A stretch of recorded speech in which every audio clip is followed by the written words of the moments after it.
अच्छा हुआ तुम भी आ गए हनुमान। बहुत अभिमान था ना तुम्हें लंका को जलाने का। देखो, मेरे पिता ने उस लंका को पुनः स्वर्णिम बना दिया। अब पहले से भी कई अधिक गुना चमक रही है हमारी लंका। जो बीत गई सो बात गई। मेघनाद, तुम आज को देखो। आज पुनः तुम्हारी ये पाप की नगरी ध्वस्त होगी। मिथ्या है ये। मैं बताता हूं कि क्या होगा। आज ये इंद्रजीत उन दोनों उद्दंड वानरों से अपना प्रतिशोध लेगा जिसने लंका के ध्वज को झुकाने का दुस्साहस किया था। और वैसे भी तुम मरने के लिए कुछ अधिक ही उत्सुक लग रहे हो हनुमान। तुम्हें भली भांति ज्ञात है कि मेरे बाण एक पल में तुम्हें उद्ध्वस्त कर सकते हैं, किंतु भयभीत मत होना। आज मैं तुमसे अपने शस्त्र से नहीं, तुम्हारे शस्त्र से लड़ूंगा। आज मैं तुमसे गदा युद्ध करूंगा। ये सभा नहीं, युद्ध भूमि है। तुम मुझे शब्द मत सुनाओ, शस्त्र उठाओ।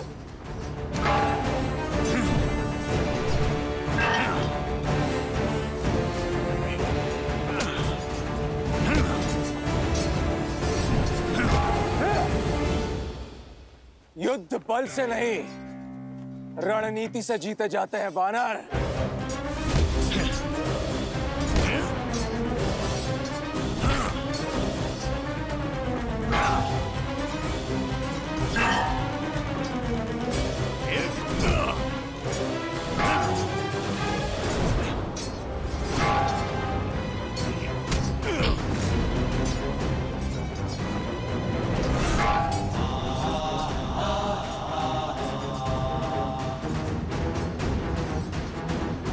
मेरा प्रहार रोकने की शक्ति बहुत कम लोगों में है। भ्रम है तुम्हारा या अपनी शक्ति का गर्व। यही गर्व तुम्हारा पतन बनेगा मेघनाद।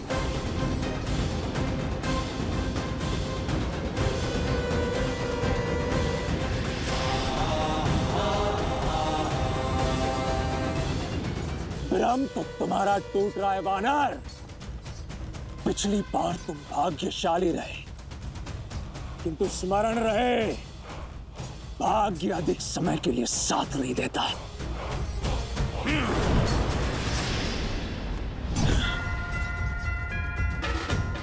मेघनाद, सत्य कहा तुमने। भाग्य केवल उसका साथ देता है जो उसके योग्य होता है। मुझे तो लगा था कि यह युद्ध अत्यंत उबाऊ और एक पक्ष का होगा, किंतु वास्तव में तुम्हारे साथ युद्ध करके अत्यंत आनंद हो रहा है मुझे वानर। आनंद तो मुझे भी हो रहा है कि मैं अपने प्रभु श्री राम को न्याय दिलाने के लिए युद्ध कर रहा हूं।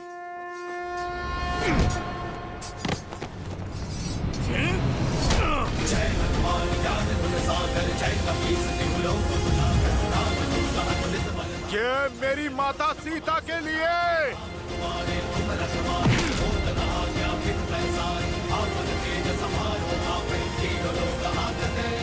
ये अंगद की ओर से।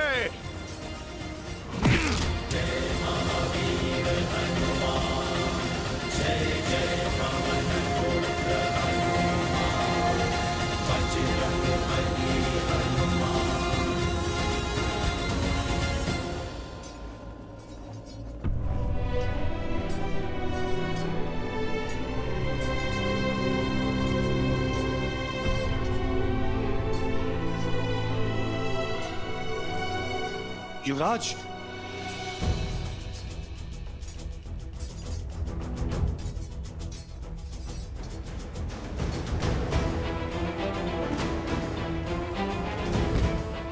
सैनिक शीघ्र। जामवंत जी। अंगद, अच्छा युद्ध किया मेरे शिष्य ने। अब इसे उपचार की आवश्यकता है। अवश्य हनुमान जी। महाराज, महाराज, हनुमान और युवराज इंद्रजीत में भयंकर युद्ध हुआ और शुभ समाचार में विलंब मत करो शुक। बताओ मेरे मेघनाथ ने कैसे मारा उस बड़ बोले वानर को? महाराज, समाचार अशुभ है महाराज। युद्ध भूमि में युवराज मूर्छित हो गए हैं। मैं तो केवल आपके आदेश का पालन कर रहा हूं महाराज।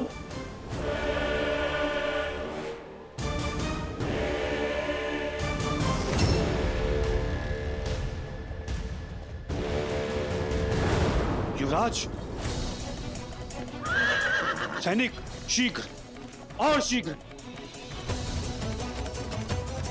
मेघनाथ! मेघनाथ! पुत्र!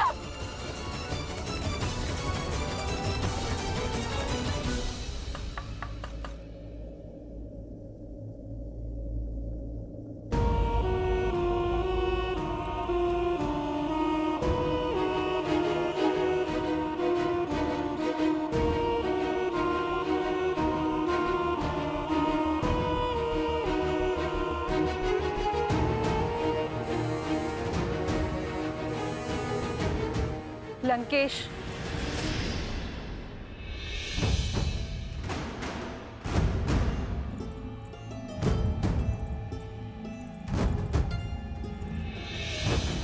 पति और लंकापति दोनों के रूप में हताश किया है आपने मुझे। केवल अपने पुत्रों की सुरक्षा का आश्वासन मांगा था ना मैंने लंकेश। आप मुझे वो भी नहीं दे पाए। झोंक दिया मेरे पुत्र को मृत्यु के मुख में। कब समझेंगे आप कि राम कोई साधारण मानव नहीं है, साक्षात श्री विष्णु के अवतार। मौन मंदोदरी, बंद करो हमारे शत्रु की सराहना। तुम भली भांति जानती हो, लंका में शत्रु की प्रशंसा सबसे बड़ा अपराध है। जो वहां मूर्छित पड़ा है वो कोई साधारण राक्षस नहीं, मेरा मेघनाथ है, इंद्रजीत है। वो इंद्रजीत जिसने देवराज इंद्र को परास्त किया। शीघ्र अतिशीघ्र स्वस्थ हो जाएगा वो। परंतु तुम्हारा ये भ्रम मैं स्वयं तोड़ूंगा। वचन देता हूं, मेघनाथ की आंखें खुलने से पूर्व अपने चंद्रहास से राम और लक्ष्मण का कटा हुआ शीश लेकर आऊंगा। प्रास, महाराज, मेरा रथ तैयार करो। बहुत वर्ष बीत गए। अब इस युद्ध भूमि में स्वयं रावण उतरेगा। उस वनवासी और उसके मरकटों की भीड़ का अंत करने।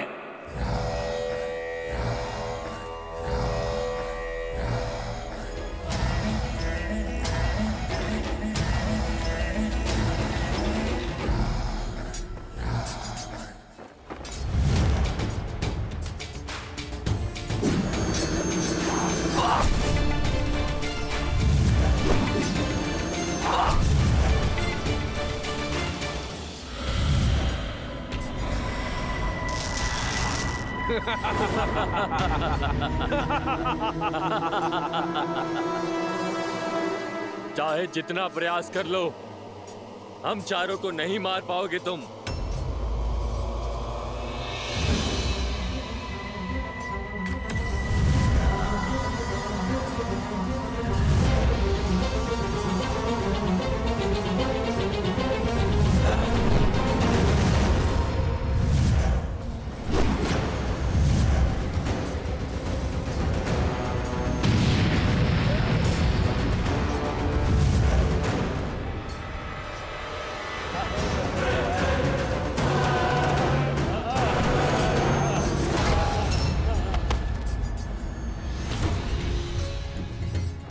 वज्र धमस्त पर प्रहार, नहीं बचेगा वानर।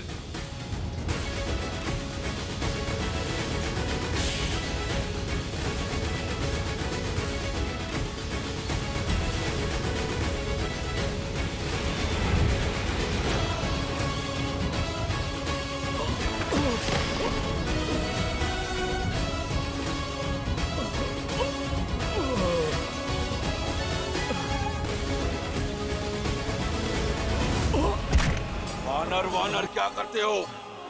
जय श्री राम बोलो। जय श्री राम। जय श्री राम।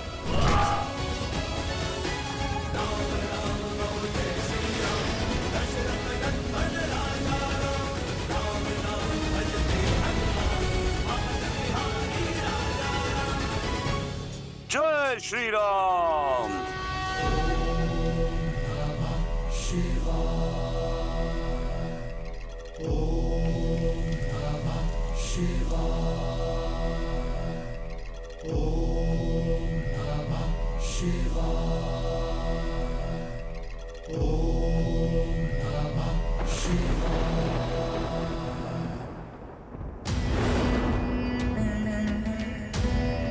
महादेव, मैंने जीवन भर पूरी श्रद्धा और निष्ठा से आपकी भक्ति की है। अब समय आया है कि मैं अपने राज्य और अपने कुल की भक्ति करूं। युद्ध का शंखनाद बज चुका है। सेना लंका के द्वार पर है और मुझे राजा होने का कर्तव्य निभाना है।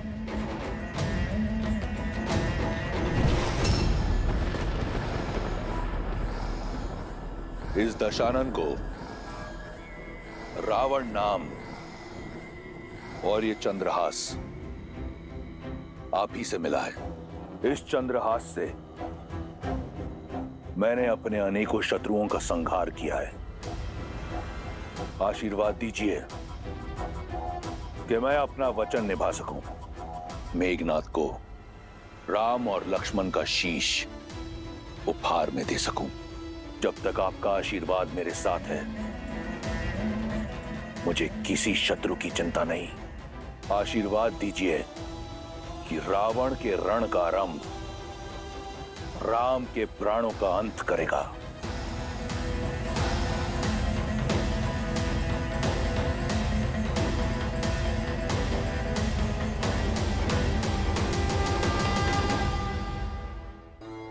अब क्या होगा महादेव? मैं चिंतित हूं। आपका चिंतित होना सर्वथा उचित है देवी। नारायण इस समय नर रूप में है, मनुष्यता की सीमाओं से बंधे हुए हैं और मेरे दिव्य चंद्रहास की शक्तियां असीमित हैं। पल भर में ही किसी भी देव, दानव, असुर या मनुष्य का संहार करने में पूर्णतः सक्षम। और रावण जैसे असुर के हाथ में तो ये चंद्रहास और अधिक प्रलयंकारी सिद्ध होगा। आने वाला समय श्री राम और उनकी सेना के लिए अत्यंत चुनौतीपूर्ण सिद्ध होने वाला है। यही सोचकर मेरा हृदय कांप रहा है। जब रावण चंद्रहास थामकर युद्ध भूमि में उतरेगा, तब क्या होगा महादेव? होने को तो कुछ भी हो सकता है देवी, क्योंकि होनी और अनहोनी नियति निर्धारित करती है। मैं इस समय तो केवल यही कह सकता हूं कि नियति ने यह सुनिश्चित कर दिया है कि श्री राम और उनकी सेना के लिए आने वाले समय में नई नई दुविधाएं पल के बिछाए बैठी होंगी।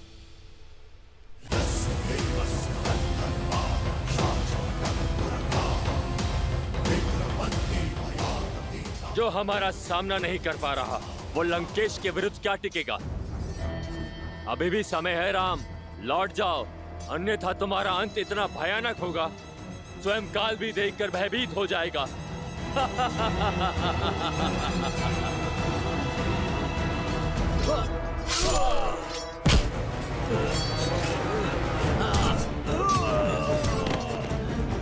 विभीषण जी, आप जाइए, राम जी की सहायता कीजिए, हम देखते हैं इन्हें।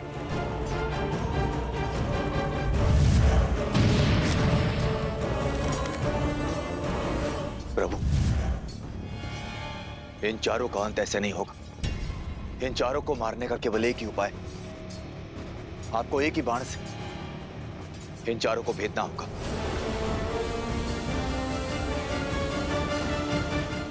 विश्वासघाती, तुम्हें देश निकाला नहीं, तुम्हें तो मृत्यु दंड दे देना चाहिए था। मृत्यु दंड! राक्षस कुल के नाम पे कलंक हो तुम, कलंक! घर का भेदी ही लंका ढाएगा। प्रभु, समय व्यर्थ मत कीजिए, अपने राम बाण का उपयोग कीजिए, जो आपकी इच्छा अनुसार किसी भी लक्ष्य को भिन्न दिशाओं में भेज सकता है। इस विश्वासघाती ने हमारा भेद अवश्य खोला है। जब तक हम एक साथ नहीं आएंगे, हमें मारोगे कैसे?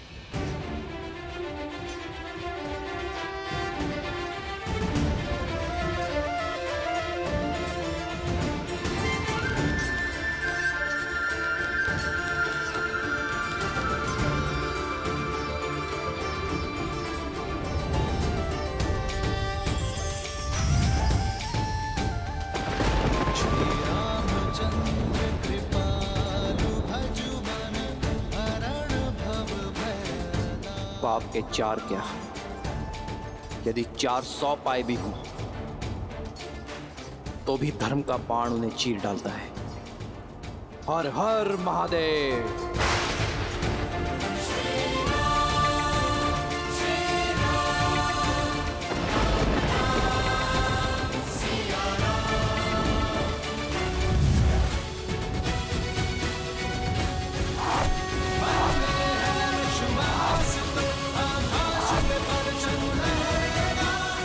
जय श्री राम, जय श्री राम।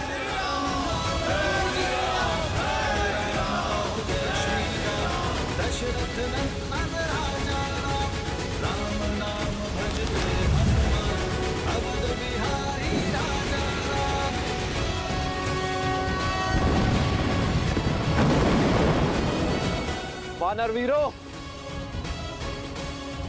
लंका का द्वार खुल गया है तुम सबके लिए। जय श्री राम।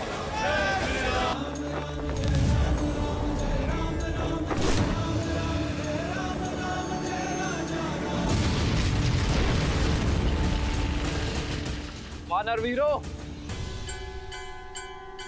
लंका का द्वार खुल गया है तुम सबके लिए। जय श्री राम।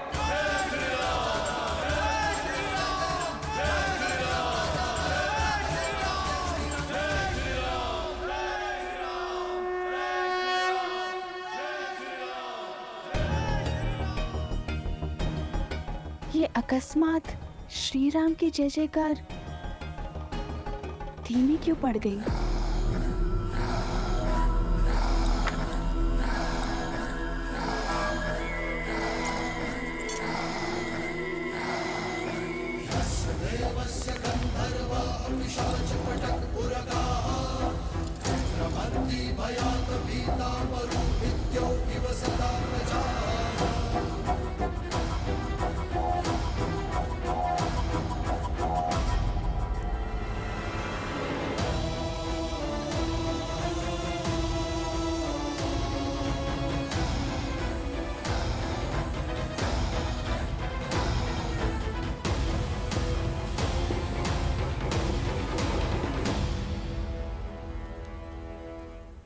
सीता, बुरा समाचार है।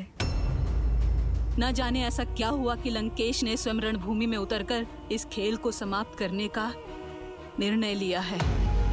और जहां रावण के पग पड़ते हैं, वहां छल बल की सीमा लांघी जाती है।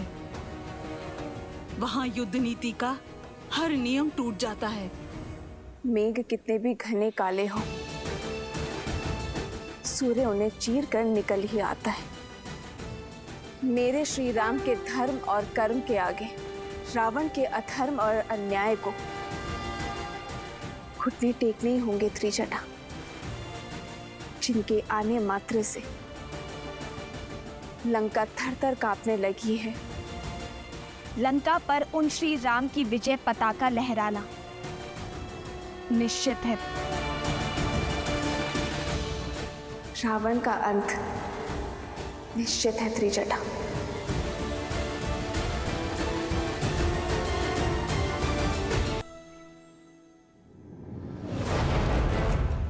राम यहाँ उत्तर की ओर है। इनकी सबसे दुर्बल कड़ी है सुग्रीव, जो यहाँ दक्षिण दिशा में है।